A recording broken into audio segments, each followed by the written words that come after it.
C'est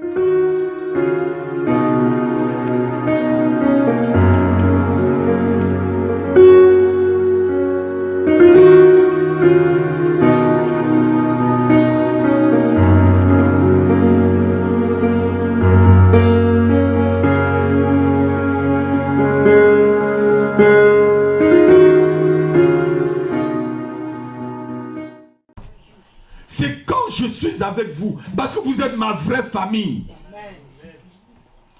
Vous êtes ma vraie famille. J'ai des cousins, j'ai des cousines qui ne sont pas dans le Seigneur. Et je prie pour qu'ils puissent accepter le Seigneur. Comme l'apôtre Paul dit, je veux être anathème pour mes parents qui ne sont pas dans le Seigneur. Il le dit dans le livre de Romains. Il demande Seigneur, il priait pour que sa famille dans la chair puisse être convertie. Je parle de l'apôtre Paul. Donc, même moi, j'ai plus confiance en toi qui est dans le Seigneur que celui qui n'est pas dans le Seigneur. Amen. Quelqu'un peut dire Amen. Amen. Parce que quoi? Nous formons la vraie famille. Si ma soeur ou mon frère qui n'a pas le Seigneur meurt, il n'ira pas au ciel. Alors que vous et moi, on va se voir. Si je te mens aujourd'hui là, Papa Sibi, le jour là où on sera au ciel, tu vas me dire, pasteur, même si tu es au ciel, tu n'as pas de maison, parce qu'il y a des gens qui seront au ciel, ils vont vivre dans le jardin public du ciel. Je vous expliquerai ça un jour. Oui, il y aura des gens au ciel qui n'auront pas de maison. Ils seront dans les jardins. Parce qu'ils n'ont pas eu le temps de construire leur maison. Ah, on me regarde comme ça. Aldélie me regarde comme ça. Oui, il y a des gens qui n'auront pas de maison et certains auront de belles maisons. Parce qu'ils ont eu le temps de construire. D'autres vivront dans le jardin. Lisez la Bible, lisez la Bible. Je vais vous enseigner quand on est en train d'être enseigné sur l'eschatologie. Vous allez voir qu'il y a des jardins au ciel et certaines personnes vivent. Vous les enfants, quand un enfant meurt, il part où? Il va en enfer. Un enfant qui est dans l'innocence, il n'a pas péché. Mais au ciel, les enfants sont où? Oui, mais ils vivent où? Puisqu'il y a des maisons au ciel. Il y a des demeures au ciel. Non, ils vivent dans les jardins. Dans le jardin du ciel. On va le lire. Alléluia. Et certains chrétiens vont être aussi comme ça.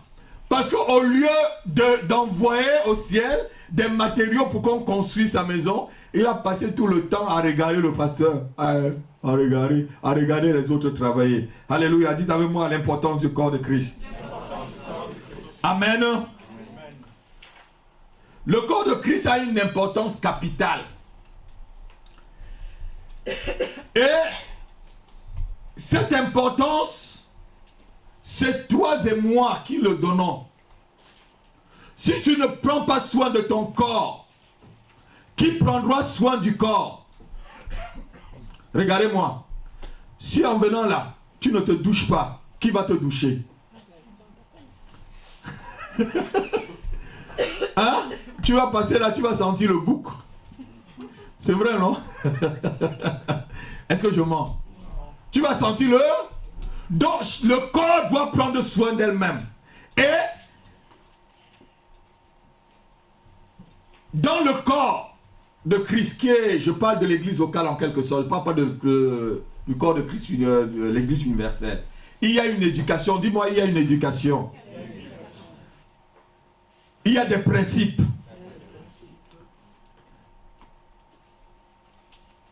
Et il y a des règles. Éducation, principes et règles.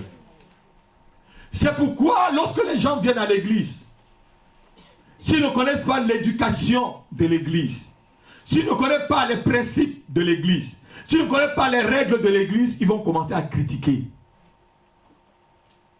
Intéresse. Ils vont critiquer. Et je vais vous dire quelque chose. Ceux qui critiquent là ne donnent jamais la solution. C'est vrai, non, Papa Sibi? Ceux qui critiquent ne donnent jamais la solution. C'est vrai, non? Est-ce que ceux qui vous critiquent là vous donnent la solution? Ceux qui critiquent ne donnent jamais la solution. Ils ne savent que critiquer, ministère de la critique. Alléluia. Le chrétien doit vivre dans le corps de Christ. dans les principes, dans les règles. Alléluia. Et dans l'éducation que le corps de Christ lui donne. Regardez-moi très bien. Lorsqu'on va quelque part, est-ce qu'on vient imposer ses règles? Lorsque tu vas dans une maison, dans une maison, est-ce que tu viens imposer tes règles dans la maison? Si je viens chez vous, j'impose mes règles, vous allez accepter? Hein, papa? J'arrive chez toi, la vie elle est belle. Je dis, toi maintenant, monsieur Sibi, vous dormez au salon. Vous allez dire quoi? C'est maman Elisabeth qui va sortir avec la casserole pour me poursuivre. N'est-ce pas, maman? Hein? Tu vas sortir avec la casserole. Sortez de chez moi, monsieur. Nous, on ne dort pas ici au salon. Alléluia. Donc, chaque église locale a ses règles. Et lorsqu'on lit les églises d'Apocalypse, vous voyez qu'une église ne ressemblait pas à une autre. Vous savez, il y a des chrétiens qui ont déjà voyagé tous les robes là pour chercher une église locale, disons, la meilleure église. Il n'y a pas la meilleure église. Ce qu'on a de meilleur, c'est la parole de Dieu. Quelqu'un peut acclamer? Ce qu'on a ici de meilleur, c'est la parole qui est bien prêchée.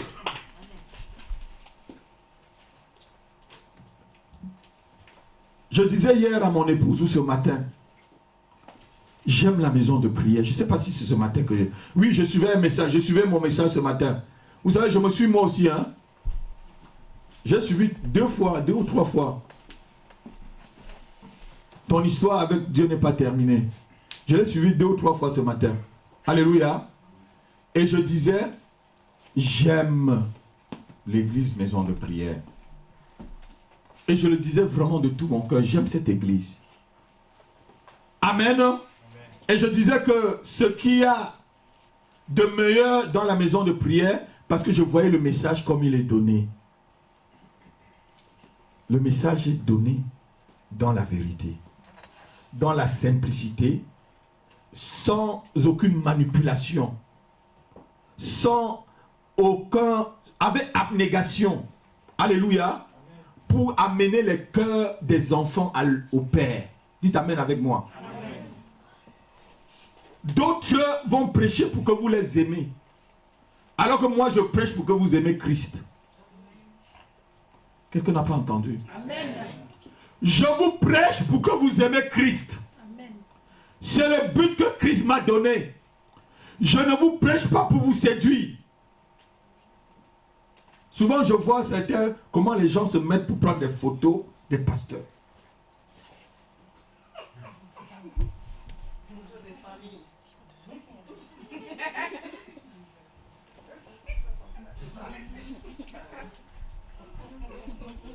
Mais vous séduisez qui là? Qui est-ce qu'on séduit? Tu vois vraiment qu'il est faux? Non, mais quand tu vois la photo même,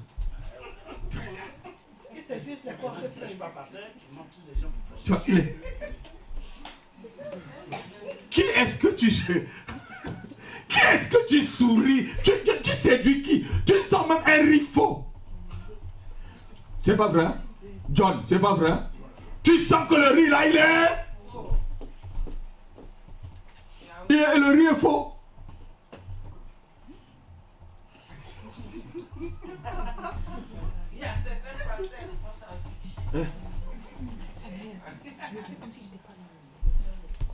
Hein?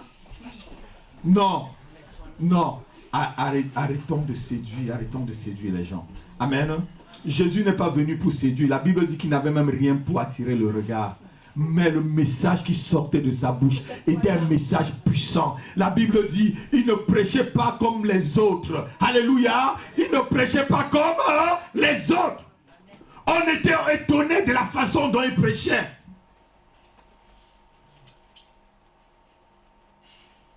Donc, le but pour moi, c'est de vous amener à Dieu. Ce n'est pas de vous amener à moi. Si je vous amène à moi, vous allez vous perdre. Est-ce que quelqu'un entend ce que je dis là? Amen. Si je vous amène à moi, vous allez vous perdre. Donc, le but, c'est de regarder Christ. C'est pourquoi, regardez, je m'abstiens. Tout à l'heure, je parlais avec Papa Sibi pour une histoire. Je lui ai dit, papa, j'ai entendu ça, je suis allé dans la prière parce que je m'abs. C'est pas ce que je t'ai dit. Parce que je ne veux pas vous mener quelque part où quelqu'un peut vous perdre. Est-ce que vous comprenez un peu avec moi? Je m'abs. Quand je ne comprends pas bien quelque chose, je vais dans la prière. Je demande la voix à Dieu. Regardez, vous qui avez lu tout ce que je vous ai demandé de lire, toute la méditation. Lorsqu'il y avait un problème, qu'est-ce que Moïse fait? Il courait vers l'assemblée, il courait dans la tente. Il commençait à se mettre à genoux pour chercher la solution. Lorsqu'on a attrapé quelqu'un le jour du sabbat, qui avait ramassé du bois, qui avait travaillé, et on ne savait pas la sentence qu'on devait lui donner. Vous qui avez lu, j'espère que vous avez lu. On a lu, pasteur. Qu'est-ce que Moïse a fait? Il allait prier. Il est d'abord allé devant le Seigneur. Quand tu ne connais pas ce qu'il doit faire, va d'abord devant le Seigneur. C'est un peu ce que j'applique. Amen. Alléluia. Amen. Pour ne pas vous donner n'importe quoi. Pour ne pas vous dire des choses, après vous entendez le contraire. Quelqu'un peut dire Amen? Amen. Et je disais ceci, que la vie de l'église locale, il y a des règles. Il y a de l'éducation, il y a des principes. Alléluia. Il y a un comportement à tenir dans la vie dans une église locale. Le chrétien qui vit dans l'église locale doit savoir qu'il est lié l'un à l'autre. Touche ton frère, dis je suis lié avec toi. Non, il n'a pas compris. Je suis lié avec toi. Je suis lié avec toi. Jusqu'à ce que Jésus-Christ vienne nous chercher. Amen. Donc il faut savoir, regardez bien, que vous êtes liés les uns les autres lorsque vous faites partie de l'église locale. Est-ce que quelqu'un me comprend là? Donc, et si tu es lié, si les membres, c'est-à-dire si le pied est lié à la main est liée à la tête est liée au cou est lié aux oreilles et au-dessus d'un, est-ce que la main peut prendre le couteau pour couper l'oreille? Non, jamais. Tu coupes l'oreille toi-même, la main qui a coupé l'oreille, elle-même elle va avoir mal. Oui, tu prends le couteau, tu coupes ton oreille, toi-même tu vas avoir mal. Alléluia. Donc nous sommes liés, dis nous sommes liés. Les uns aux autres. Nous sommes unis, les uns les autres, pour travailler pour l'œuvre de Dieu. Amen. Si tu le connais ainsi, tu as déjà fait un pas de plus dans le royaume de Dieu. Mais si tu viens dans l'église, tu commences à regarder, il n'y a que des jeunes, hein. En plus, la femme du pasteur vient de parler du péché. Pourquoi la femme du pasteur parle même? Tu sais pourquoi la femme du pasteur a parlé? Tu viens d'arriver dans une église, tu commences à critiquer. Si quelqu'un vous amène, vous invitez quelqu'un qui commence à critiquer, dis-lui, tu ne connais pas les principes de cette église. Est-ce que quelqu'un a compris? Dis-lui, tu ne connais pas les principes de cette église. Si tu cherches vraiment Dieu, assois-toi, suis, écoute. Alléluia. Parce qu'il y a des gens qui cherchent que à critiquer. Et si tu lui donnes le micro là devant, il ne fera rien. Il cherche seulement à décourager ta foi. Comme ceux qui décourageaient Batimée. On est en train d'avancer. Alléluia. Et dans une église locale, si un membre se sépare de l'église, elle se sépare pour sa propre perte. Notez-le. Lorsque tu quittes la famille, tu quittes pour ta propre perte. Regardez, si on met des morceaux de bois ensemble, mais ça donne de la chaleur et de la fumée. Hein, Adeline? Quand on fait du bois, on met du feu, on met beaucoup de morceaux. Si tu retires un morceau et tu mets à côté, elle va continuer à brûler. Essayez. Donc lorsque tu te retires de la flamme qui est l'église, tu t'éteins. Et il y a certains gourous aujourd'hui qui vous disent, ils vous mentent que tu ne dois pas avoir une église locale, que tu peux rester à la maison et prier. On va voir tout à l'heure. C'est du mensonge. Pourquoi Dieu a dit là où 2 ou 3 sont unis, je suis là. Alléluia. Parce que lorsqu'on est unis, ça donne la puissance. Dites avec moi la puissance. Ça donne la puissance. Le monde dit souvent, l'union fait la force. Mais il y a des gourous, des menteurs aujourd'hui qui vont vous dire, il ne faut pas avoir un pasteur. Si tu n'as pas un pasteur, dis-lui que lui-même, il est alors Melchisedec. Celui qui n'a pas de père, ni de main, ni de commencement, ni de fin. Il est Melchisedec, non? Hein? Pose-lui la question. Est-ce qu'un enfant peut naître sans père? Est-ce que vous avez vu déjà quelqu'un qui n'a pas de famille? Dites-le moi. Est-ce que vous avez déjà vu quelqu'un qui n'a pas de famille? Il n'y a que Melchisedec qui n'avait pas de commencement ni de... C'est pourquoi il faut bien connaître votre Bible. Hein? L'importance du corps de Christ, c'est de vivre ensemble. Dites avec moi, c'est de vivre ensemble. Vivre ensemble. Vivre ensemble. Combattre ensemble. Note-le encore. L'important, c'est de vivre ensemble et de combattre ensemble. Pas que tes combats soient ton combat toi seul. Si tu combats toi seul, tu vas te fatiguer. Un chasse-mille, ma fille. Et 2 chasseurs. Et on est près de 50 aujourd'hui. 50 peut chasser combien? Beaucoup. Alléluia. Hein? On est plus de 50 dans le lutte. On chassera beaucoup, Gérard. Amen. Donc, c'est vivre ensemble et combattre ensemble. Donc, l'Église forme un solide mur face aux assauts de Satan. Notez-le très bien. Le but qu'on est dans l'Église, c'est former un solide mur face à Satan. Quand tu es à l'Église, c'est difficile que Satan t'attrape. Oui. C'est difficile. Il va chercher, il va rôder, mais il ne t'attrapera pas. Mais si tu es à côté, tu deviens la proie facile. Regardez lorsqu'il y a un troupeau de brebis et qu'une brebis s'écarte. Ah, le loup fait sa fête. Je dis le loup fait sa fête. Et vous allez voir quand les lions chassent, quand il y a une meute, quand une meute vient vers les antilopes, qu'est-ce qu'ils font? C'est-à-dire ils isolent une brebis de la troupe pour pouvoir l'attraper et manger. C'est comme ça, vous voyez.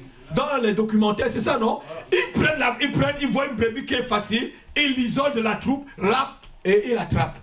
Donc, lorsque tu sors de l'église, lorsque tu sors de la communion qui est l'église, tu es la proie des sorciers. Tu es la proie de Satan. Tu deviens leur viande. Ils peuvent bien te manger. Ils peuvent t'égorger comme une poule.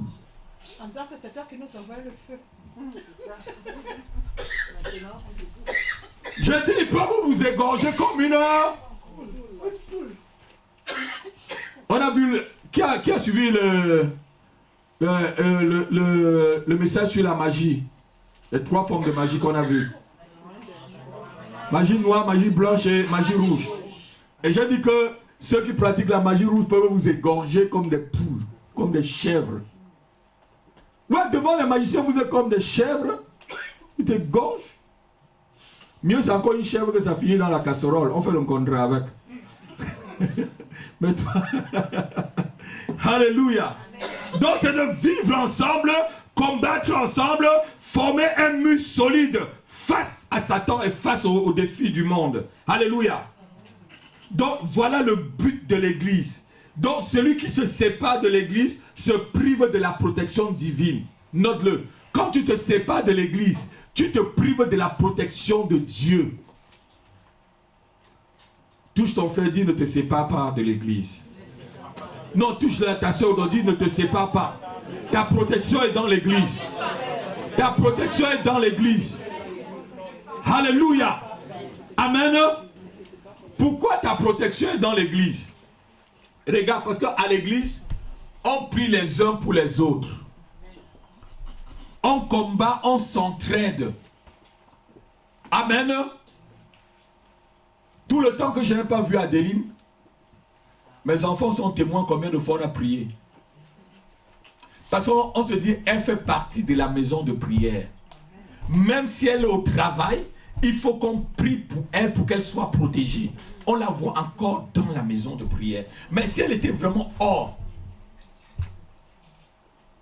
Et quand tu ne vois pas un frère ou une soeur à l'église, comme ce samedi, il y a beaucoup de personnes qui ont manqué, tu pries pour la personne, mais si la personne se sépare directement de l'église locale, comme ceux que vous connaissez, les anciens connaissent. On a commencé ici les anciens. Combien sont partis, Thérèse? Elodie, combien sont partis? Mais Dieu renouvelle son église. Dis Dieu renouvelle l'église. Hein, Éléonore, combien sont partis? Dieu renouvelle. Le frère même qui filmait à la caméra ici, pasteur, même si tout le monde part, je reste. Voilà que c'est les enfants qui filment à la caméra aujourd'hui.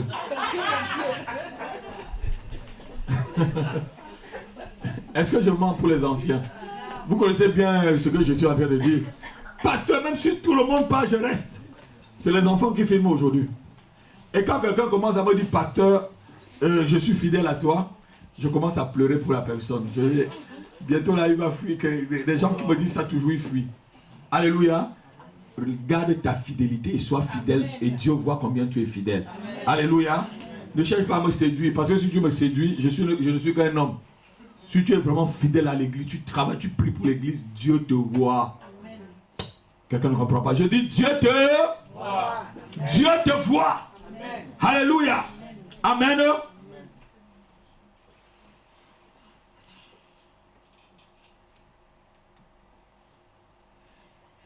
Pourquoi le corps de Christ encore? Pourquoi l'église locale? C'est pour prendre soin de nous les uns les autres. C'est pourquoi on prend soin de nous les uns les autres. Puisque si on n'a pas l'église, comment je te connaîtrais? Comment je connaîtrais ton problème? Comment je connaîtrais? Aujourd'hui, Tati Pauline n'est pas là. Elle m'a appelé hier pour me dire qu'elle est malade encore. Vous savez qu'elle était tombée ici samedi dernier. Elle m'a appelé, elle m'a dit que sa tête tourne encore un peu. Elle se sent bien, mais elle ne veut pas venir parce qu'elle veut bien se rétablir avant de venir. Alléluia. Amen. Mais, elle est en esprit, elle sait qu'elle est là avec nous. Parce qu'elle a déjà appelé, j'ai prié avec elle hier au téléphone. Alléluia. Donc, on prend soin les uns les autres. On prend soin, on a le devoir en tant que membre, notez-le, on a le devoir en tant que membre de l'église locale de donner son temps. Dites avec moi, mon temps pour l'évangélisation. Mon temps pour aller regarder ceux qui sont malades. Mon temps pour visiter ceux qui ont des problèmes. Mon temps pour donner un habillement à ceux qui sont nus. Alléluia. Donc, en tant que membre de l'église locale, là, ton devoir, c'est donner ton temps. Donner aussi ton argent pour le bon fonctionnement de l'église. Regardez-moi, vous qui avez suivi le cours des membres là, je vous ai dit que c'est inadmissible que tu sois responsable de la maison de prière et que tu travailles, que tu ne travailles pas. Si tu as ta dîme à donner, tu dois donner ta dîme. Parce que c'est ainsi qu'on sait que tu es vraiment ancré dans la chose. Quelqu'un regarde, on va me regarder comme ça. Je ne suis pas en train de dire des choses extraordinaires. Vous qui avez lu, vous êtes en train de lire Nombre. Je vous ai fait lire toutes ces choses-là. Alléluia. Tu es membre et tu ne donnes pas ta dîme. Tu es membre, tu ne donnes pas ton temps. Tu es faux, tu es un espion. Tu es dangereux. Tu es quelqu'un qui veut que la cause marche. Il met son tout. Dis, je vais mettre mon tout. Je vais mettre mon tout. Pour que la maison de prière puisse avancer. Je donnerai de mon temps. Je donnerai de mon argent. Je donnerai de mes heures. Pour que l'avancement de la maison de prière puisse s'accomplir. Regardez-moi. Je prends l'exemple toujours sur mon père spirituel. Tu ne pouvais pas être responsable dans l'église ou dans la communauté de Zapfomon, si tu ne donnais pas ta dîme et tes offrandes. Tu ne pouvais même pas être pasteur. Il ne te consacrerait pas. Bah, tu es un espion. Tu viens les autres. Oui, tu es un espion, tu es dangereux. Tu viens espionner. Tu es un mercenaire. Parce que le mercenaire est là. Quand ça va être dangereux, il va fuir, laisser le pasteur, laisser les brebis. Ne sois pas comme un mercenaire. Dis, je ne suis pas un mercenaire. Je vais au front. Même si je dois mourir au front, je meurs au front. Pour la cause du Seigneur Jésus. Pour la cause de Christ. Amen. Vous savez, il va arriver un temps où tu vas préférer qu'on te tue en tant que chrétien. Oui, ce temps-là va arriver. Ou tellement la personne, on appelle ça la grande tribulation. Ou pour entrer dans le ciel, tu vas me permettre. Tu vas dire oui, tuez-moi. Au lieu que je trahisse mon Seigneur, tuez-moi. Quelqu'un est d'accord avec moi? Amen. Frère, oui, au lieu que tu trahisses Dieu, préfère que tu meurs.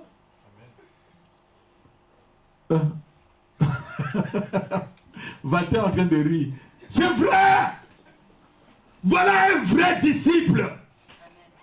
Au lieu qu'il trahisse son Dieu, il préfère mourir. Vous êtes des disciples, vous ne défendez pas le pasteur. Notez-le très bien. Un vrai disciple, un vrai membre de l'église locale doit défendre le pasteur. Notez-le. Je ne vais pas te répéter. Tu dois défendre le pasteur. Tu dois défendre l'église locale dans laquelle tu es. Tu dois défendre ta soeur. Tu dois défendre ton frère. Tu dois défendre même la doctrine de l'église dans laquelle tu es. Si la doctrine est par rapport à l'église, à la parole de Dieu, Paul est venu prêcher aux païens alors que Pierre ne connaissait pas comment on prêche aux païens. C'est Dieu même qui a poussé Pierre d'aller chez Corneille. Il ne voulait pas y aller. Parce que les Juifs n'allaient pas chez les païens. Oh. Il fallait qu'un ange l'apparaisse et l'oblige à y aller. Et que Corneille envoie même des soldats de sa maison pour l'obliger à partir. Alléluia. Mais tu pouvais croire que Pierre n'aime pas les païens. Non, son ministère c'était pour les Juifs. Et le ministère de Paul était pour les païens. Quelqu'un peut dire Amen. Amen. Tu dois défendre ton église. Tous ton frère dit, tu dois défendre. Tu dois me défendre. Non, tu dois me défendre. Si on parle mal de moi, tu me défends. Tu me défends. Et moi aussi je te défends. Moi aussi je te défends. Amen. Regardez-moi très bien. Regardez-moi très bien. Le linge sale se lave en famille. Regardez. S'il y a un problème dans la maison de prière, ne prenez pas ce problème pour aller raconter à Char de Feu. Vous ne connaissez pas leur problème là-bas. Ou pour aller raconter à Montagne de l'Everest. Vous ne connaissez pas leurs problèmes qu'ils ont là-bas. Alléluia. Eh, on était dans la maison de prière. Est-ce que tu as entendu est-ce que tu as entendu? Quand quelqu'un vient vers moi, il commence à me dire, est-ce que tu as entendu je peux entendre 2 ou 3 paroles, après j'arrête directement la personne. Mes oreilles ne sont pas faites pour entendre cela. Non, j'ai entendu Non. Donc tu dois défendre. Alléluia. Tu défends la faiblesse de ton frère. Tu défends la faiblesse de ta soeur. Ce n'est pas que tu encourages ta soeur de vivre dans la faiblesse ou que tu encourages ton frère de vivre dans la faiblesse, mais tu ne permets pas que quelqu'un le blesse. Vous savez,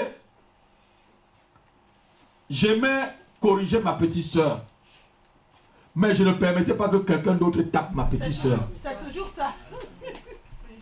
Est-ce que quelqu'un comprend ce que je dis? J'aimais corriger ma petite soeur en tant que son grand frère. Mais si tu la touchais, ah non, c'est que tu m'as attaqué. Mais entre elle et moi, c'est moi qui dois dominer, je dois la corriger. Est-ce que je mens? Vous-même, vous avez vécu des choses comme ça? C'est vrai. Hein? Vous avez vécu des choses comme ça? Est-ce que je mens? Jusqu'à présent. Ah ben jusqu'à présent. Hein? Je vois Loïc et Teresa. Loïc peut corriger Teresa, mais ne touche pas Teresa. Hein? C'est lui le seul qui peut toucher Teresa, mais toi non. Alléluia. C'est ainsi que tu dois défendre ton frère dans le Seigneur. C'est ainsi que dans l'église, on se défend les uns les autres. Alléluia. Amen. Donc on est là pour se défendre. On est là pour vivre en harmonie. Dites avec moi en harmonie. On est dans l'église pour vivre en harmonie. Si je sais que quelqu'un est faible, ne cherche pas à l'attaquer. La Bible dit que le fort soutient le faible. Si je sais que je peux dire telle chose à quelqu'un qui va le choquer, moi je ne veux pas te choquer. Si je te choque exprès, c'est que je suis méchant. C'est que je suis un sorcier. Pas les sorciers, c'est les gens qui sont méchants. Comme je... Alléluia. Alléluia. Donc on doit prendre soin chacun les uns les autres. Et l'église est faite pour que tu vas dans le progrès spirituel. Note-le. L'église est faite pour que tu ailles dans le progrès spirituel, pour que tu marches dans le progrès spirituel avec Dieu. Si tu ne viens pas à l'église, comment tu vas progresser spirituellement? Un enfant qui ne va pas à l'école, comment il va passer de l'université, du CP au CE2, CE3, au CE3, on dit CE3, hein? CM2, CM, 6e en comptant. Hein? CM1, CM2, en 5e, voilà. En 3e, alléluia. Comment il va avoir le bac? Amen. Est-ce que tu peux rester à la maison et passer le bac? Est-ce que tu es un gros tricheur? Tu ne vas même pas savoir tricher parce que quand tu vas aller au bac là, on va m'écrire, tu ne vas pas connaître bien écrit. Tu sais comme en mathématiques là, on dit intégrale. Tu vas croire que c'est une somme. Tu vas dire intégrale. Voilà. Parce que tu n'as pas appris. Donc on vient à l'église pour grandir spirituellement. On vient à l'église pour changer, notez-le. On vient à l'église pour progresser dans sa vie avec Dieu. Tout à l'heure, j'enseignais à ceux qui vont passer au cours de baptême. Cette promotion va être vraiment... Elles vont écouter plus de choses que la promotion passée parce que j'ai nourri encore le cours de baptême. Amen. Je donnais avant les enseignements que mes propres papas spirituels m'ont donné. Mais j'ai ajouté ce que maintenant Dieu m'a donné dans ce cours. Amen. Est-ce que quelqu'un peut acclamer le Seigneur? Avec les expériences aussi, ce que j'ai pu dont le cours est devenu plus condensé. Je crois que je dois me faire un petit livre à la fin pour donner à ces gens-là. Un petit, parce que le cours est plus condensé que les autres. Alléluia. Amen. Donc, quand tu viens, c'est pour progresser. Je ne suis pas resté au niveau de ce qu'on m'a donné il y a 20 ans. Parce que je continuais à donner la même chose aux gens. Non, maintenant, j'ai maintenant grandi. J'ai maintenant grandi. Je peux continuer. Paul n'a pas passé son temps à apprendre sous Gamaël. Même si Gamaël était quelqu'un, un docteur de la loi aussi, je devais dire, reconnu. C'était comme une sommité en ce temps-là parmi les docteurs de la loi, hein, Gamaël. Mais Paul est passé à autre chose. Amen. Amen. Alléluia. Donc c'est pour faire des progrès spirituels qu'on vient dans l'église.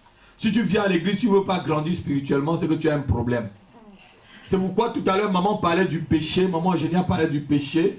Quand on parle du péché, ce n'est pas pour vous faire du mal, c'est pour vous faire du bien. Parce que le péché bloque ta vie. Dis le péché bloque ma vie. Le péché c'est un tueur. Il tue mes émotions. Il tue ma conscience. Il tue ma vie. Il tue mon couple. Il tue mes enfants. Il tue mes finances. Il tue. Il tue. Et il tue. Oui, le péché c'est un tueur. Un tueur en série. Donc lorsqu'on le détruit dans ta vie, c'est pour ton propre bien. Et je disais à ces gens qui suivaient le cours de baptême, autant de Jean-Baptiste, c'était dur. Hein? Tu confessais ton péché publiquement, papa. C'est pas comme aujourd'hui, là, tu peux venir, tu me vois au bureau, tu dis tout ce que tu as dit. C'était la confession publique. On dit, tous les gens de la Judée, de Jérusalem venaient et confessaient son péché pour être baptisé. C'était public. Hein? Tu dis là, sœur, frère André, Tu sais que ta poule qui est perdue là, c'est moi qui avais volé. Hein.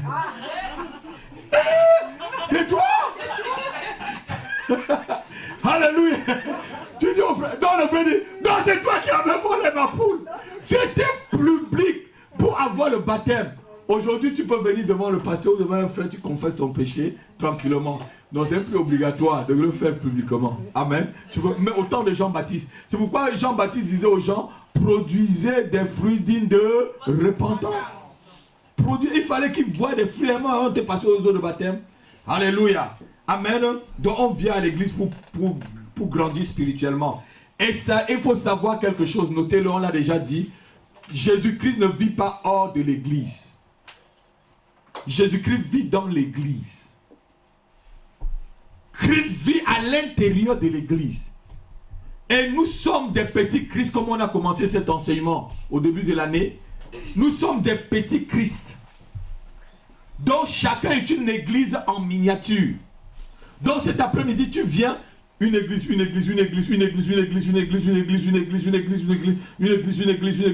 Donc on est plus d'une cinquantaine d'églises là. Donc Jésus-Christ vit dans l'église. Alléluia.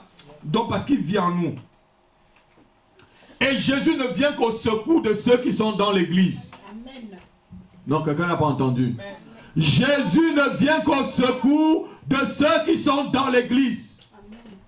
Si tu n'es pas dans l'église, Jésus ne vient pas à ton secours. Et encore un autre point. La vie de l'église locale refuse toute marque de l'orgueil. On va un peu s'arrêter à ce niveau-là. Je vais bien expliquer. Regardez-moi, c'est quoi l'orgueil? Un orgueilleux connaît tout. On ne peut pas enseigner à un orgueilleux. Parce que l'orgueilleux connaît déjà. Et l'orgueilleux, quand il est dans un groupe, il faut trouver qu'il soit le premier. Il ne veut pas se baisser devant les autres. L'orgueilleux a un complexe de supériorité. L'orgueilleux veut toujours apprendre aux autres, mais lui-même, il n'apprend jamais. Hein? Vous connaissez ça, non? Vous connaissez ce que je suis en train de dire? L'orgueil se voit toujours supérieur aux autres. Il est toujours mieux que les autres. L'orgueil expose le péché des autres pour se faire élever. Oui, il expose ton péché pour te faire élever. C'est ça l'orgueil. Pour même se faire voir. Vous n'avez pas connu ça dans votre lieu de service? Il y a des collègues qui vous vendent pour se faire voir. Ah oui. Et tu vas voir, c'est souvent des gens qui ne vont pas au petit coin. Alors qu'ils sont pleins de problèmes. Alors qu'ils sont pleins de problèmes. Amen. Quand tu es dans l'église, tu dois bannir l'orgueil de ta vie. Il n'y a pas de place pour l'orgueil dans l'église. Je connais des gens qui sont dans le Seigneur depuis des années.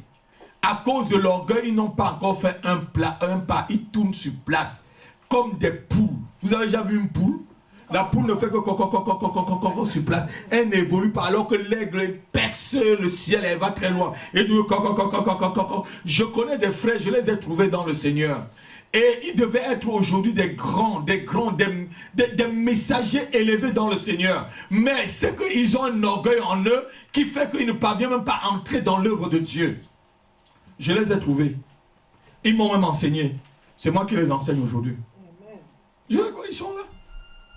Alléluia. Fermez les cabines téléphoniques s'il vous plaît. Quand on vient à l'église, dans la présence de Dieu, on doit le fermer. Alléluia. Dans la vie de l'église locale refuse tout signe de l'orgueil. L'humilité, notez-le, l'humilité doit être notre partage. Touche ton frère, dis l'humilité doit être notre partage. L'humilité doit être notre partage. Amen. Alléluia. Regardez-moi bien là. À l'église, dans une église, regardez, dans un corps, quel est le membre qui dépasse l'autre? Aucun membre dans ton corps ne dépasse un autre. Si on te prive de ton pouce, tu vas avoir mal, tu manqueras. Si on te prive, ça c'est l'annulaire, hein, je crois. Ou c'est l'auriculaire, je ne sais même plus, les enfants. C'est l'auriculaire ça. Hein? Voilà. Et si tu joues à la guitare, si tu n'as pas l'auriculaire, tu vas placer peut-être un sol comment? Il y a des notes de la guitare qui sont plutôt en bas. Donc aucun membre n'est petit. Est-ce que quelqu'un comprend? Chaque membre est utile.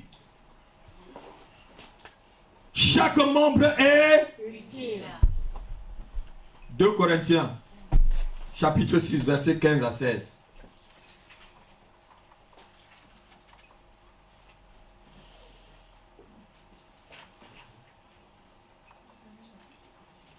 « 2 Corinthiens chapitre 6, versets 15 à 16. Quel rapport y a-t-il entre Christ et Bélial? Quelle part a le fidèle avec l'infidèle? Quel rapport y a-t-il entre le temple de Dieu et le temple des idoles? Quel rapport y a-t-il entre un orgueilleux avec celui qui est humble? C'est un peu ce que je veux dire. Dieu, c'est quelqu'un de humble. Dieu n'est pas... Est-ce que vous avez lu quelque part dans la Bible? Dieu est le Dieu des orgueilleux. Vous avez lu quelque part, vous me donnez le verset. Quelqu'un me... Vendez-moi le verset. Hein? Vendez-moi plutôt le verset. Ne me donnez pas. Dieu, c'est le Dieu de humble. Dieu, c'est le Dieu des gens qui sont humbles. Dieu, c'est le Dieu des gens qui savent, qui ne sont rien, qui ne sont que poussière. Poussière, tu retourneras. Poussière. Vanité de vanité, tout n'est que...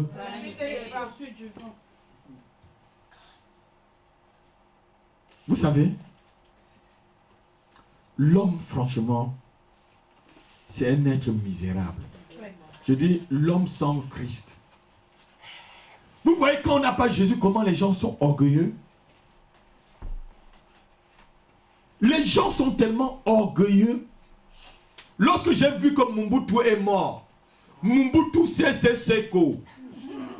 Mawaka na Mawaka Zambi, je ne sais même plus comment ça s'appelait. Kapanza. Kupu Kemba. Quand on entendait seulement son nom, on faisait pipi dans le caleçon lorsqu'on était enfant. Oh! Quand on entendait, quand j'étais jeune, tu entendais seulement le nom de Mobutu, papa. Kawamba Kawaza Map. Tu pouvais faire pipi sur toi. Mais il est mort comme un chien. Il est mort comme un chien. Et regardez Saddam Hussein. Où on disait Saddam Hussein, tu commençais à trembler. C'est les chiens qui ont lavé son sang. Regardez Kadhafi, qui suppliait quelqu'un, non, ne me tue pas. Quand on disait Muammar Kadhafi, ça dit, tu commences à avoir la chair de poule. Tu commences à avoir la chair de poule. Alléluia. L'homme, c'est rien sans Christ. L'orgueil de l'homme n'est que vanité. L'orgueil de l'homme n'est que vanité. Quand Dieu te retire le souffle, c'est fini, tu peux encore quoi? La Bible dit, mieux vaut un chien vivant qu'un lion. Mieux vaut un chien vivant qu'un lion.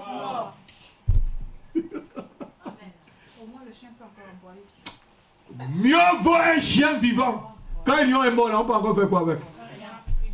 Manger. Même la peau même pourrie. Alléluia. Dans l'église locale là, on n'a pas besoin, ici à l'église là, vous qui aspirez à travailler dans l'église là, il n'y a pas l'orgueil ici à Miel. On est tous des frères et sœurs.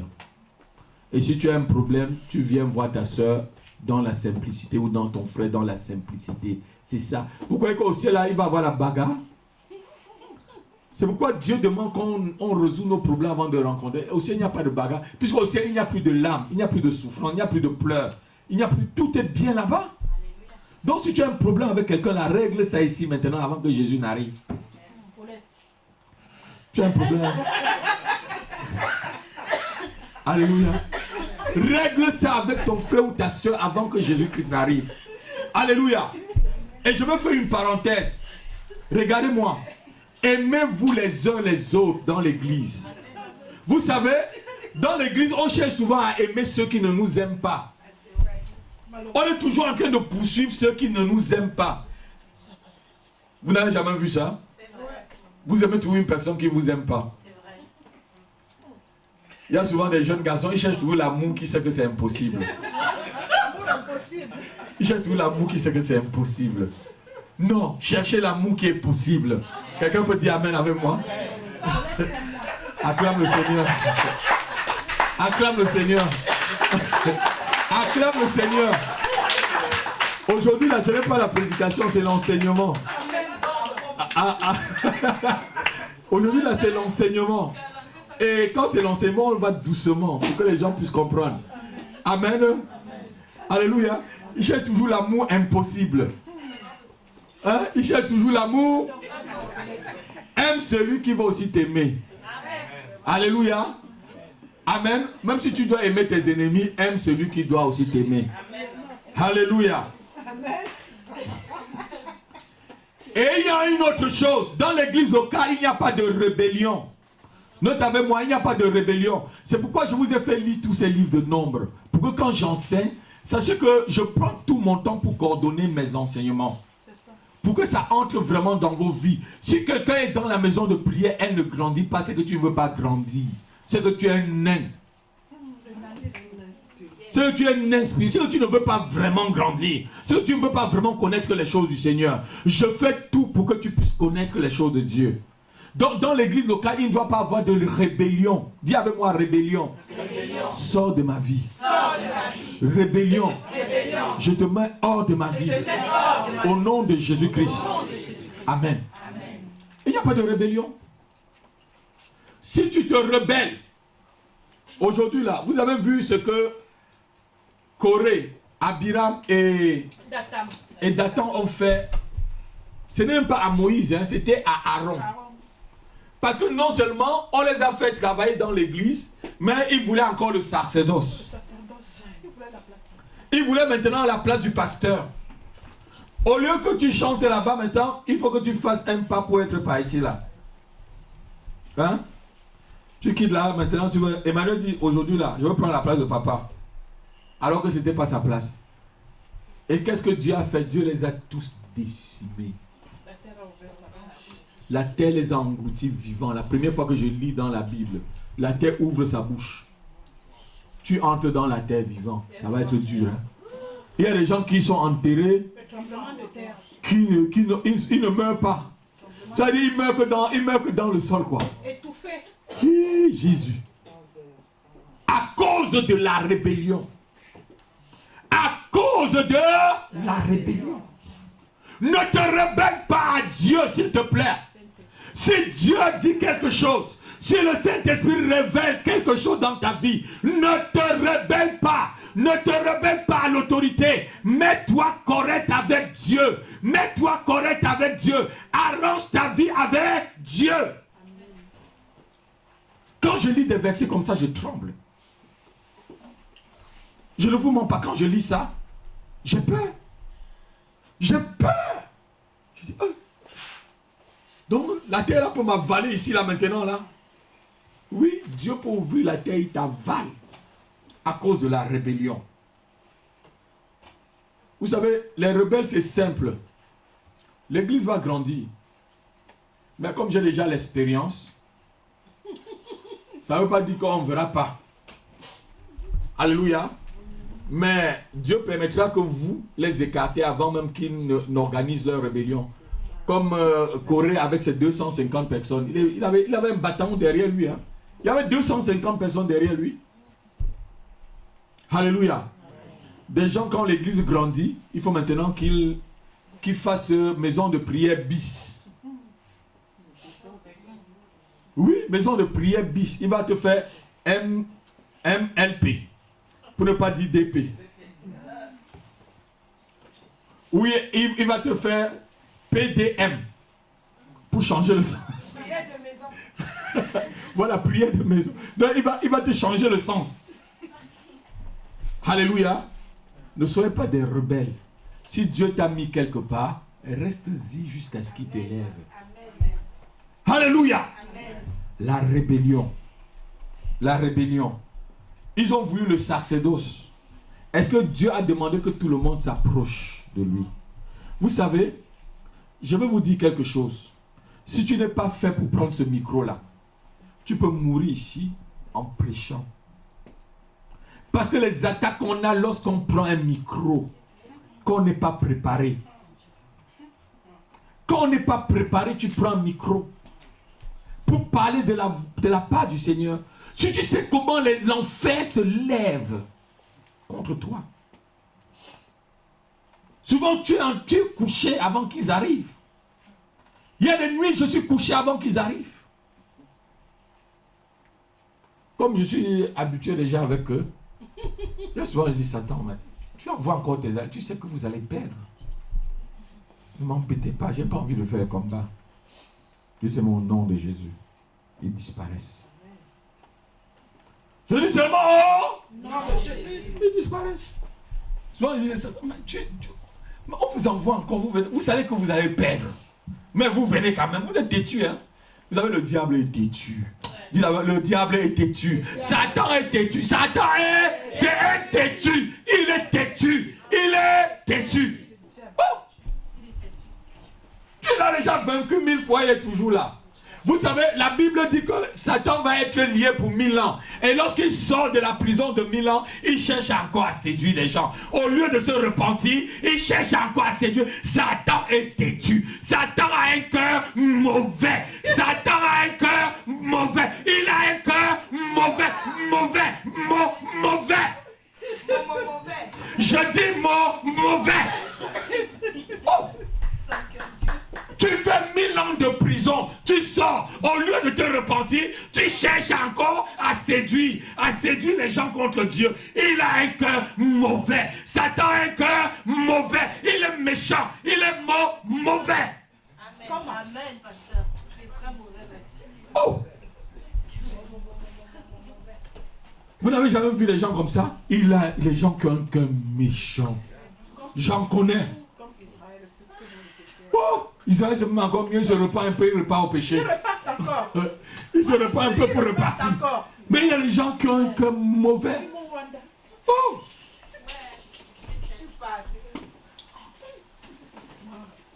Pour qu'une église locale soit en bonne santé, notez-le. Il faut des exercices. Pour qu'un chrétien aussi soit en bonne santé, il faut des exercices, comme un corps. Si tu ne fais pas des exercices, qui ne fait pas des exercices physiques dans l'église, il faut quand même faire, hein, faire un peu, cours un peu. Alléluia. Latifa me regarde, tu n'aimes pas la course. Gérard, achète un maillot pour Latifa, pour la course. Quand tu vas courir là, tu l'amènes elle aussi. Alléluia. L'exercice physique, c'est aussi pour la bonne santé, frère. Et l'église aussi doit faire des exercices. Quels sont les exercices que l'église doit faire? C'est la prière et le jeûne. Notez-le. C'est pourquoi je vous mets souvent un mois en jeûne. Vous avez dit, mais pasteur, encore le jeûne? Pasteur nous met encore en jeûne et nous prive encore de la bonne nourriture. C'est les exercices spirituels que je vous apprends. Lorsqu'on aura notre salle à nous et qu'on pourra avoir des veillées de prière, ne vous inquiétez pas. Vous allez prier jusqu'à vous coucher par terre. Amen. Vous allez prier jusqu'à vous coucher par terre. Et mes veillées de prière, je vous rappelle bien, commencent à 23h. Thérèse est témoin. Je ne fais pas les veillées de prière qui vont commencer à 2h le matin pour finir, non. Mes veillées de prière, Elodie, commence à 23h jusqu'à 6h. Tu ne dors pas. Amen.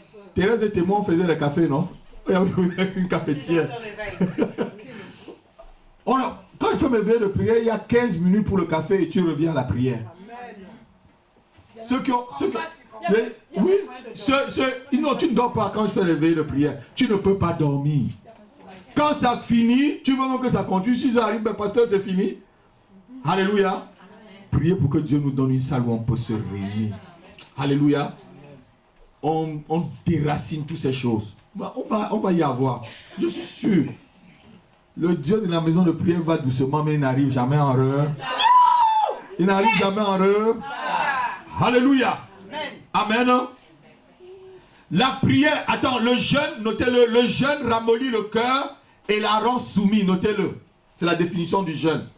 Le jeûne ramollit le cœur et rend le cœur soumis à Dieu. Quand tu jeûnes là, ça ramollit ton cœur qui est dur. Ton cœur est dur comme la pierre.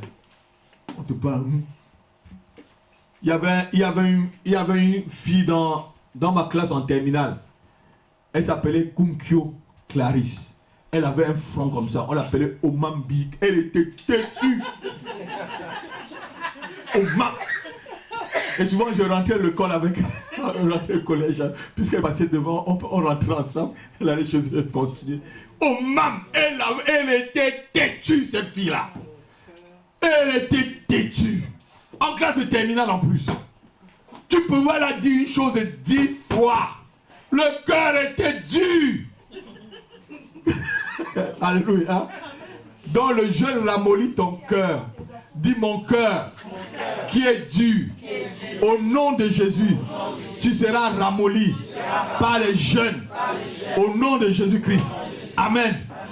Il y a des gens, leur cœur est tellement dur. Tu lui parles de Jésus 10 ans. Il est toujours égal à lui-même. Ils sont même fiers de dire qu'ils sont durs quand on ne peut pas les convertir. Hein? Est-ce que la poussière peut dire qu'elle est dure? Tu dis que poussière, tu es dur en quoi? Ah, je suis un philosophe. Hein? Moi, je les confonds tous. Je suis un intellectuel. La Bible, là, ce n'est pas intellectuel. Oh. Je vous dis, j'étais à l'université de Yaoundé, j'avais une Bible. Je ne savais même pas un seul mot dans la Bible. Quand je rentrais, j'étais déjà même sous. J'avais déjà bien bu. Avant de soulever, je lis là. Quand je commençais par Matthieu, engendra. Je dors. Je mets ça sur ma tête, je dors. Je dors ça, je dors. Et Dieu va me protéger avec. C'est la parole de Dieu qui est dans ton cœur qui va te protéger. C'est pas la parole de Dieu qui est écrite sur une feuille qui va te protéger. C'est celle qui est dans ton cœur. C'est celle que tu as retenue. C'est ça qui va te protéger. Alléluia. C'est celle que tu as gardée dans ton cœur. C'est elle qui va te protéger. Alléluia. Vous voyez que nous, on n'est pas passés tous par là parce que vous faites. Tu mets la Bible sur la télé. Rien. Quand le diable va venir là, c'est ce que tu vas sortir de ta bouche. Parce que le diable lit aussi. Il lit aussi la Bible. C'est maintenant ce que tu as retenu là, c'est avec ça que tu vas le vaincre. Dis amen avec moi. C'est avec ça que tu vas le vaincre. La prière donne la puissance de Dieu au corps de Christ. Notez-le. On a défini ce qu'était le jeûne. La prière donne la puissance de Dieu à toi-même et au corps de Christ. Et il faut ces deux choses pour que nous vivions vraiment d'une façon harmonieuse et en bonne santé. Alléluia. Alléluia. Amen. Éphésiens, chapitre 6, versets 19 à 20.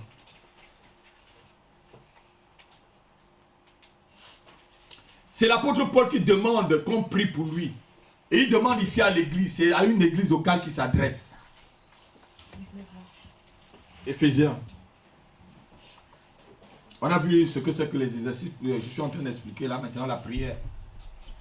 Priez pour moi, lis ma fille.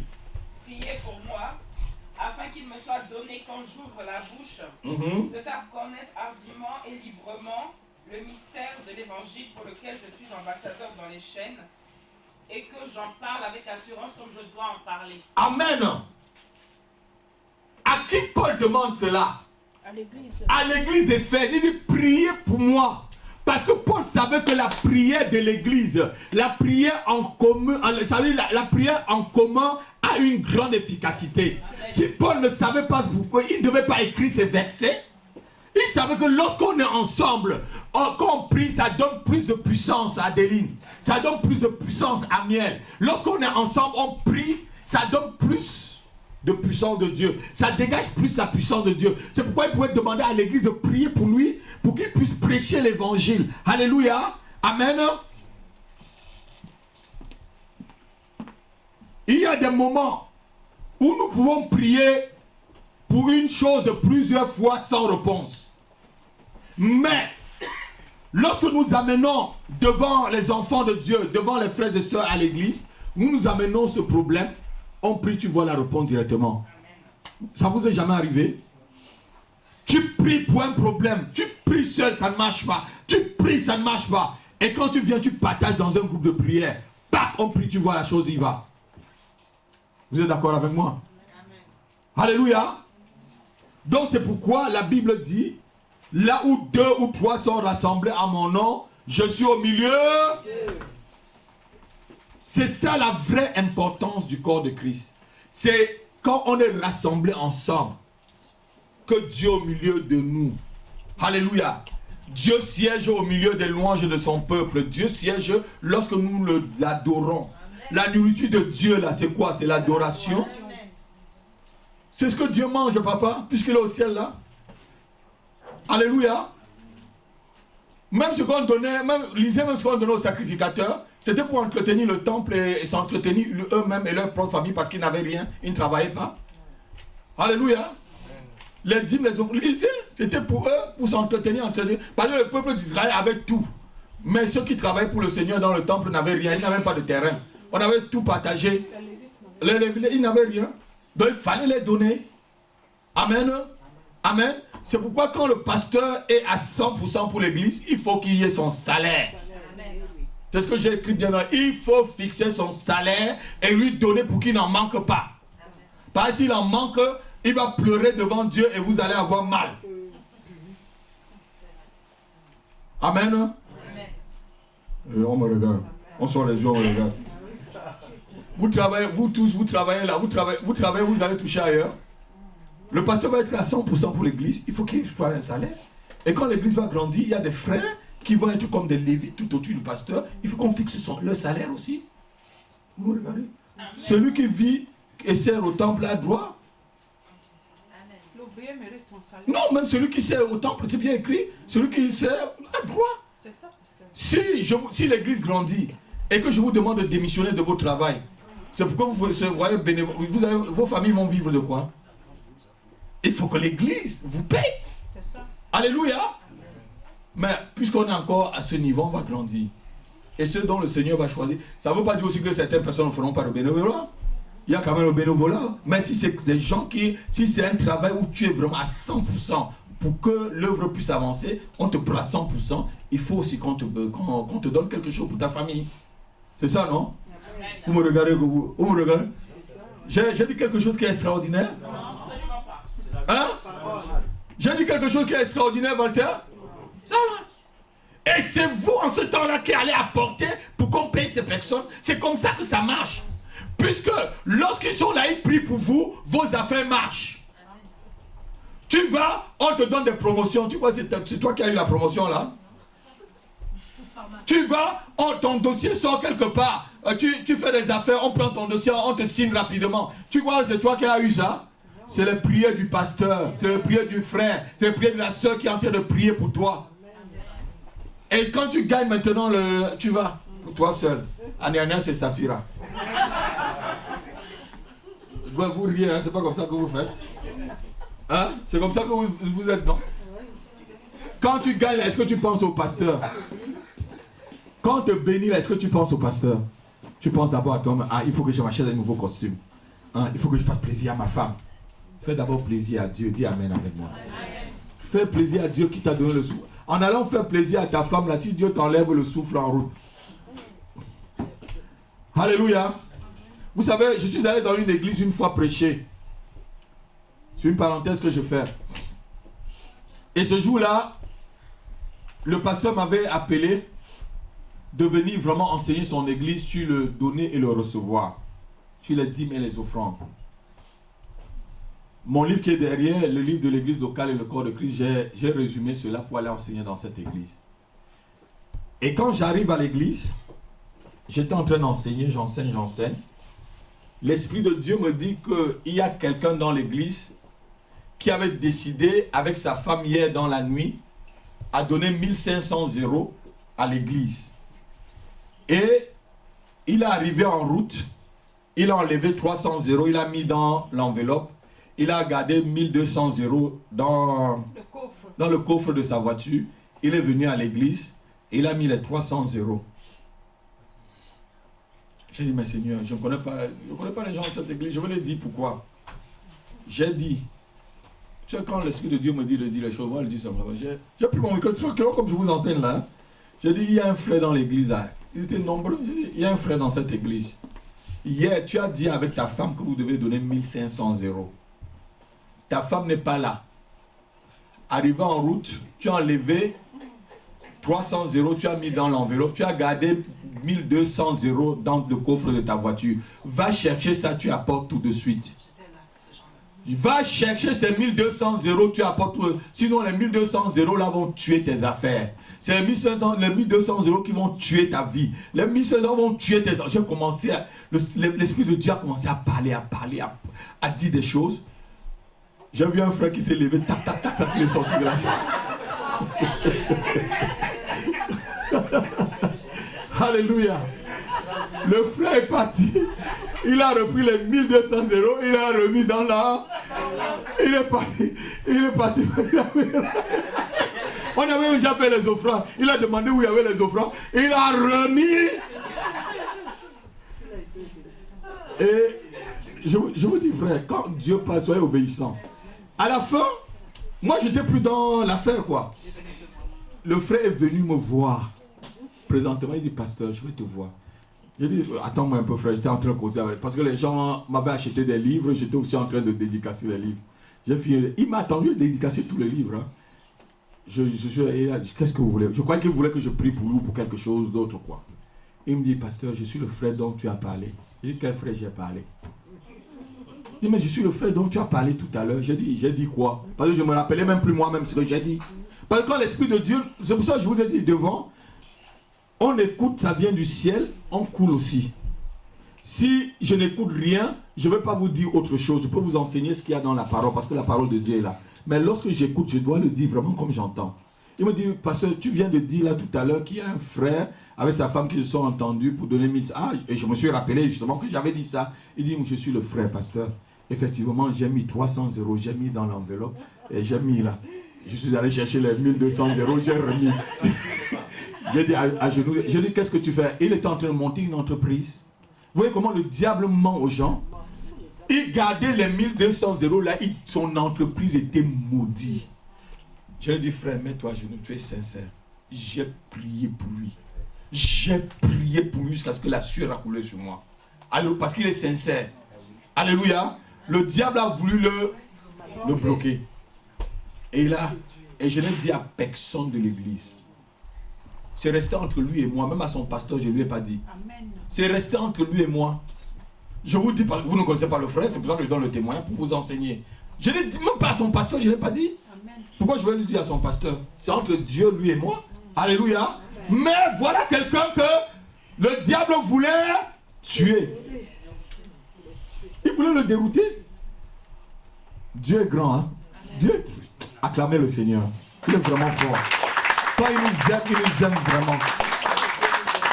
Je n'étais pas là quand il mettait les 1500 €. Est-ce que j'étais chez eux?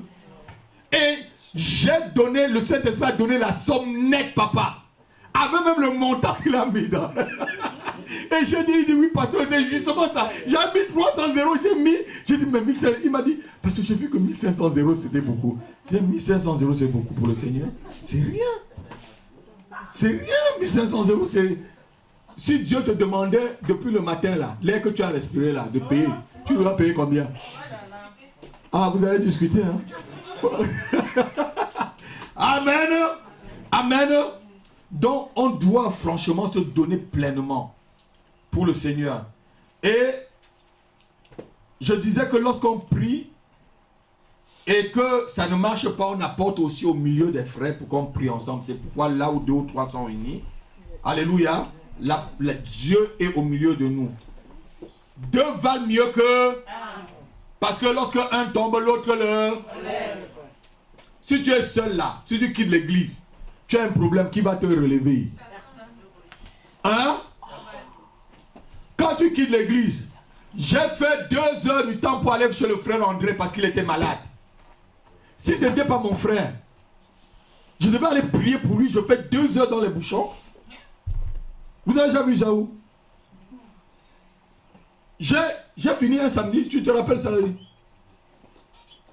Mes enfants, on a tapé les bouchons. J'ai dit, je prie pour mon frère avant de rentrer à Gisors. Et c'est ce qu'on m'a appris. Le frère Zach, il sortait de l'avion, on l'accompagne d'abord à l'hôpital parce qu'il y avait un frère ou une soeur qui était malade. Il va d'abord aller prier avant de rentrer voir sa famille. Et c'est ce que je vous enseigne aussi. Alléluia. Quelqu'un est malade, rendez-le visite. Quelqu'un souffre, aidez-le. Tendez la main à celui qui n'a pas. Tends la main à quelqu'un qui n'a pas. Peut-être demain, c'est lui qui te bénira. Amen. Tu ne connais pas ce que Dieu a prévu pour la vie de cette personne. Tends-lui la main à l'église. Aujourd'hui, tu peux le voir comme un soulard. Et demain, c'est lui, le plus grand homme de Dieu qui priera pour ta famille et que tes parents seront sauvés. Aujourd'hui, tu le vois comme un misérable. Demain, c'est lui peut-être le ministre que Dieu va ouvrir la porte pour que tu puisses avoir peut-être un travail ou peut-être tes enfants peuvent avoir. Tends la main à quelqu'un dans l'église. Tends la main à quelqu'un dans l'église. Au milieu de vous, tendez-vous la main. Aidez-vous les uns les autres. Alléluia. La Bible dit qu'ils avaient tout en commun. Et quand tu es dans une église locale comme celle-ci, intègre-toi vraiment. Intègre-toi. Dis avec moi, je vais m'intégrer. Je vais m'intégrer dans l'église, dans la maison de prière. Intègre-toi. N'aie pas peur, on n'est pas ici pour te juger. Vous savez,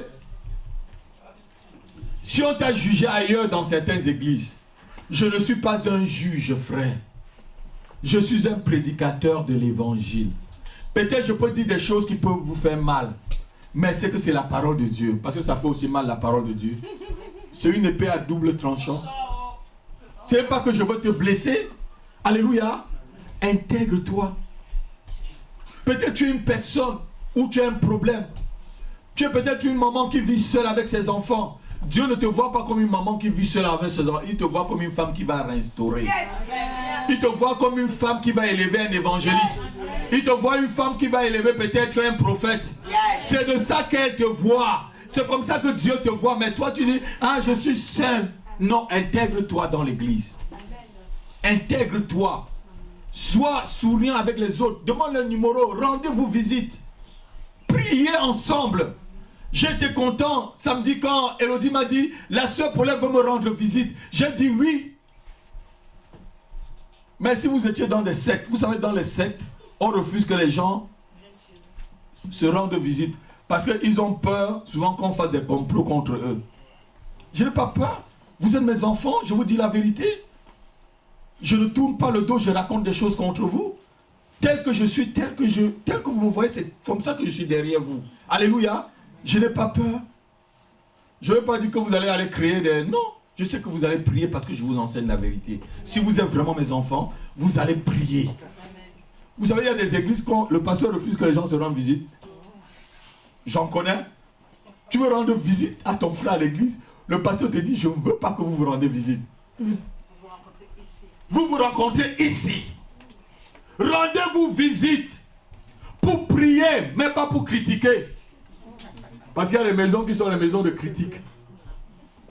Si tu vois combien d'heures tu passes dans les critiques et combien d'heures tu pries, tu vas te dire, Seigneur, pardonne-moi. Alléluia. Amen. Amen. Donc Paul demandait qu'on prie pour lui. Parce qu'il savait que la prière qu'on fait ensemble est une prière puissante. Dites Amen avec moi. Amen.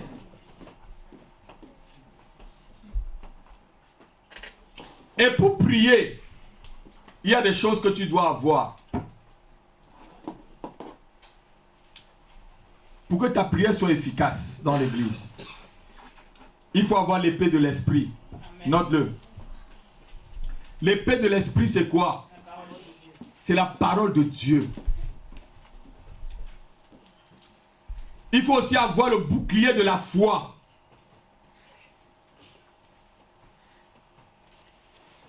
Et vous savez, il y a des églises, ils font des boucliers comme les boucliers de la franc-maçonnerie pour mentir qu'ils sont des églises. Vous avez déjà vu les logos des églises avec les boucliers de la franc-maçonnerie, non? Vous connaissez, vous avez été dans ces églises-là. Vous regardez avec vos yeux. Oui, le bouclier de la franc-maçonnerie, des Templiers. Je ne veux pas donner les noms, moi je ne suis pas là pour citer. Vous avez été déjà là dans le... Bah, Nathalie dit oui, c'est vrai, parce qu'elle connaît très bien. C'est le bouclier des Templiers, vous voyez? Ils font ça. Ils font une croix au milieu, comme les Templiers le faisaient. C'est le bouclier de la franc-maçonnerie. C'est le signe de la franc-maçonnerie. Alléluia. Mais ici, on parle du bouclier de la foi pour bien prier. Il faut avoir la cuirasse de la justice. C'est quoi la cuirasse de la justice? Être quelqu'un qui est vrai. Pas qu'on te voit, tu es un Gérard ici, et qu'à la maison, tu es un autre Gérard. Et que la petite femme me dit que le Gérard que tu vois à l'église à pasteur, c'est pas le même Gérard qu'on a à la maison. C'est un autre Gérard. À l'église, j'ai Gérard à la maison, j'ai Foka. Pasteur, je préfère le Gérard de l'église, pas le Gérard de la maison. Non, il faut préférer les deux Gérards. Amen. C'est ça la cuirasse de la justice. Ça dépend de Gérard aussi. Ça peut dépendre de Latif aussi. C'est ma fille. Alléluia. Faut pas bouder, Alléluia. Ma fille, c'est parce que je t'aime. Regarde-moi. C'est parce que je t'aime, ma fille. Tu sais que j'étais déjà laissé partir, mais mon cœur est toujours encore attaché. Tu sais, papa ne laisse pas ses enfants partir comme ça. Ah, les grippes peuvent encore sortir. Hein, Gérard, tu sais, les grippes peuvent encore sortir. Alléluia. Amen. Vous avez déjà vu un père qui laisse son enfant partir comme ça, le cœur est toujours là. Hein? C'est vrai, non? Est-ce que je mens? Un vrai père. Un vrai père, même quand il donne en mariage, il dit, tu aimes bien ma fille. Hein? Tu aimes bien ma fille. Je te dis, tu aimes bien ma fille. Mon père menaçait tous ses beaux-fils. Sur le premier, hein? Et quand tu t'amusais, mon père vient chercher ses petits-enfants, il l'amène directement à la maison. Je connais même des cousins où mon père a changé leur nom pour mettre son propre nom. Il était dur, mon papa. Hein? Il prend l'enfant de quelqu'un. Parce que tu as menacé sa fille, il vient, il prend. Il change le nom de l'enfant. Il aime Dieu. Il refait une acte de naissance. Alléluia. Tout. Mais c'est les colons. C'était l'ancien des colons. Tu fais ça aujourd'hui, on te porte plainte. Tu peux aller en prison. Alléluia. C'est les colons. Amen. Alléluia. Donc il faut avoir la cuirasse de la justice. Tu dois avoir aussi la ceinture de la vérité. C'est quoi la ceinture de la vérité? Être quelqu'un qui est vrai. Dans l'église, sois vrai, s'il te plaît. Si tu mens, dis vraiment que tu es un menteur. Priez pour moi. Si tu es un voleur, dis vraiment je suis un voleur. Priez pour moi. Si tu es un adultère, dis j'ai vraiment l'adultère qui me tente. Priez pour moi. Alléluia. Sois sincère. Tu crois que Dieu ne te voit pas dans ton péché? Et quand tu es sincère comme ça, ta prière passe. Ce qui bloque nos prières, c'est que nous sommes quelqu'un d'autre en face des autres. Nous paraissons. Vous savez qu'on est dans le monde où les gens paraissent. Tu vois, il paraît. Vous savez, chez nous, il y a un peuple. Tu vas le voir, il va être costumé. Il a tout sur lui, là, c'est l'argent d'une maison. On parlait de ça ce matin avec mon épouse. Mais tu vas voir la maison, il va sortir dedans. Tu vas dire, mais c'est le monsieur là. Un jour, j'ai vu un musicien, Douala. J'ai vu un musicien. C'est un célèbre musicien du Cameroun. Mais, je ne donne pas le nom des gens. Je suis allé dans sa ville. J'ai vu là où il est sorti. On m'a dit qu'il habite là-bas. Je dis, il habite ici? On me dit oui. Il habite ici? Je dis, oui, il habite ici. J'ai mis la main sur la tête. Mais quand tu le vois, oh, quel bel homme. Quel bel homme. Il brille, il sent bon. Alléluia. Il paraît. Ce n'est pas lui-même. Alléluia. Ne sois pas quelqu'un qui vit dans le paraître. Sois toi-même dans l'église. Sois toi-même au milieu des enfants de Dieu. Quelqu'un me comprend cet après-midi? Soyez vrais entre vous. Soyez vrais. Vous venez ici, c'est le samedi que tu es chrétien. Dans la semaine, là, si on te voit, Tous les jours de la semaine. si je me cache quelque part, je te vois, je vais mettre ma main sur la tête, je vais dire c'est ma soeur là, ça. On va se masquer. Alléluia. Amen. Vous savez, nous là, on a déjà tellement vu des choses. On priait dans une assemblée. Quand le Seigneur m'a demandé d'arrêter et d'aller me reposer, je priais dans une assemblée. Et un pasteur que vous connaissez bien avait fermé son assemblée. Il nous a rencontrés aussi dans cette assemblée. Et il y avait des filles avec lui qui venaient à l'église. Comme j'habitais ici en bas, j'ai vu ma femme, j'ai dit, mais est-ce que tu vois la soeur qui vient à l'église là-bas là? Je la vois souvent là-bas, là-bas là. Là-bas, dans la rue, là-bas. Ma femme a dit, mais tu sais que les gens qui se mettent là-bas, c'est là-bas comme ça, c'est ce qu'ils font. J'ai dit, non, ça ne peut pas être elle. J'ai pris mon épouse. On est parti encore là-bas, on a bien regardé cette soeur-là. Mais c'est elle. Et dimanche, on la voit à l'église.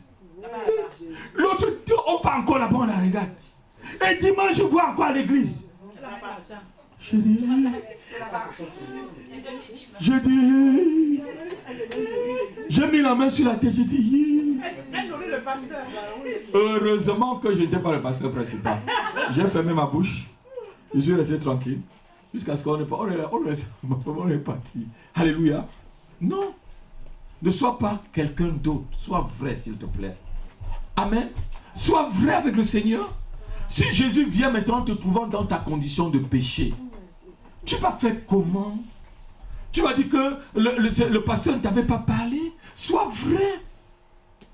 Alléluia. Amen. Je crois aussi que, excusez-moi, il y a aussi des pasteurs qui ne parlent pas aux brebis. Quand une brebis est dans cet état, si le pasteur ne lui a pas parlé, c'est que ce n'est pas la faute de la brebis. Vous comprenez? Mais si le pasteur t'a dit, avant que tu ne veux pas faire, ce n'est pas la faute du pasteur. Alléluia. Amen. Donc, le pasteur, si un pasteur est vrai, il te dit la chose. Amen. Moi, je te dis, si tu veux, tu le fais. Si tu ne veux, tu ne le fais pas. Si je te dis quelque chose, tu ne le fais pas 2 ou 3 fois, tu ne le fais pas. Moi, je reste tranquille, je te regarde.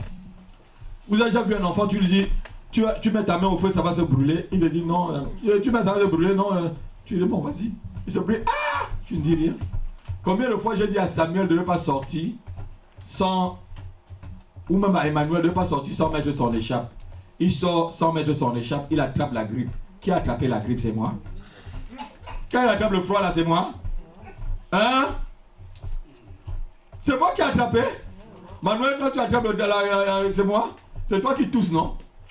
Donc, soyons vrais les uns les autres. Est-ce qu'on peut acclamer le Seigneur? Amen. Acclame le Seigneur pour ce message.